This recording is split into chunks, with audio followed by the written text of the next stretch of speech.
morning everyone. I am Chaitali and welcome back to my channel Knowledge Hub. I hope you all are fine. I am also doing well. So in today's class, we are going to study about what are living beings made up of. Living beings की body किस चीज़ से बनी होती है, तो शुरू करते हैं. बेसिकली लिविंग बींग्स की बॉडी माइक्रोस्कोपिक यूनिट्स से बनी होती है जिन्हें कहते हैं सेल्स. जैसे एक घर को ही आप लोग देख लो, एक घर को तोड़ के हमें क्या मिलता है, उसकी एक घर की इकाई क्या होती है, यूनिट क्या होती है, ब्रिक्स को जोड़ के सेवरल ब्रिक्स जुड़ के बनते हैं एक घर. ठीक उसी तरह से millions and millions of cells जुड़ के बनते हैं एक ऑर्गेनिज्म. Is it clear? एक लिविंग ऑर्गेनिज्म, चाहे वो प्लांट्स हो, एनिमल्स हो, बैक्टीरिया हो, वायरस हो, फंगस हो, एनीथिंग, लोअर कैटेगरी ऑर्गेनिजम्स हो, हायर कैटेगरी ऑर्गेनिजम्स हो, चाहे कुछ भी हो, they are made up of microscopic units known as cells. तो cells are the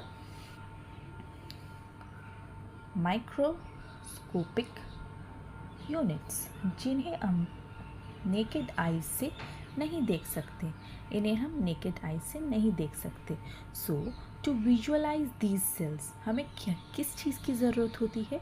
we need microscope. What do we need? We need microscope to visualise cells. So how can we define cells? Cells can be defined as the fundamental,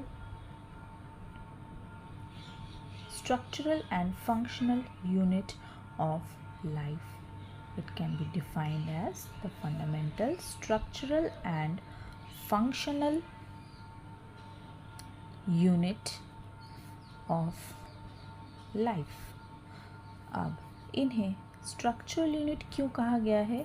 इन्हें structural unit इसलिए कहा गया है because it is the basic structure of life. एक life इस single cell से ही शुरू होती है. A life starts with a single cell. This cell then keeps on dividing.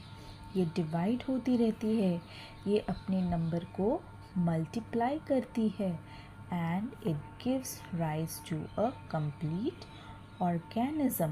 Is it clear? और इसे हम फंक्शनल यूनिट क्यों कहते हैं? क्योंकि लाइफ के लिए जितने भी बेसिक फंक्शंस है,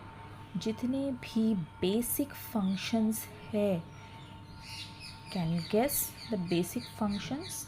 द बेसिक फंक्शंस आर, हो गया डाइजेशन कह सकते हो, रेस्पिरेशन कह सकते हो, it can be reproduction, it can be excretion. Means for a living organism all the basic functions which are needed, it can be performed by a single cell. इसीलिए cell को fundamental, structural and functional unit of life भी कह सकते हैं. ये तो हुई cell की बात. Means all the living organisms, whether it is a bacteria, whether it is amoeba, whether it is plants, whether it is any sort of animals, fungus, anything is, any living organism is made up of cell. Life starts with a single cell and it keeps on dividing and gives rise to a complete organism. ये तो बात हुई cell की. अब आते हैं discovery of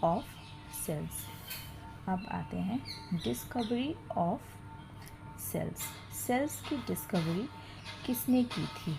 it was discovered by English scientist Robert Hooke. Who discovered cell? He was an English scientist, Robert Hooke. He was working with a thin slice. What was he working with?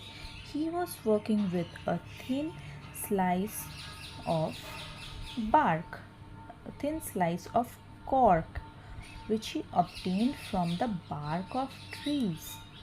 He obtained from bark of trees. Now, what is this cork? This cork is a substance which is present under the bark of a tree, which is obtained from the bark of a tree, and this cork it consists of a waxy substance. इसके अंदर एक वैक्सी substance होता है, ठीक है, जिसको बोलते हैं सुबेरिन. अब सुबेरिन का काम क्या होता है? ये किसी भी लेयर को इम्परमिएबल बना देता है. इम्परमिएबल बना देता है. Impermeable means does not allow passage of any substance. ये चाहे वो पानी हो, गैसेस हो, किसी भी सब्सटेंस के पैसेज को does not allow passage of any substance, उसको रोक देता है. तो उसके वजह से क्या होता है? ये डेड हो जाते हैं.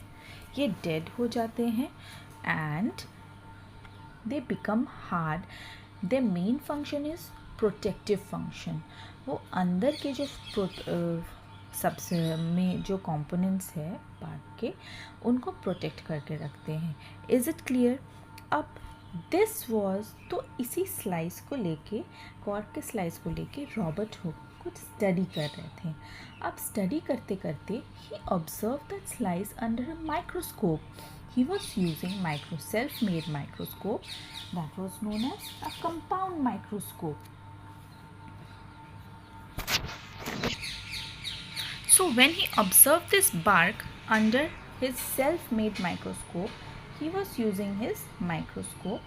So he observed this honeycomb-like structures. He observed this honeycomb-like. So basically he observed this honeycomb-like structures. These structures he named cells, which in Latin is known as cellulae. It refers to little rooms, छोटे छोटे compartments, rooms और compartments जो आपस में एक साथ connection बना के रखें. तो सेल वर्ड आता है उसी से. And this was a chance discovery. Although these cells were dead cells, क्योंकि सेल्स के अंदर उन्हें कुछ विजिबल नहीं मिला था, but it was clear that living cells consisted of structural units, basic units. Those are cells and they combine together to give a complete organism. And this discovery was done in 1665, which was a very important discovery. It was a very important discovery, and from that time onwards it was known that living organisms are made up of basic units known as cells. That's all for today.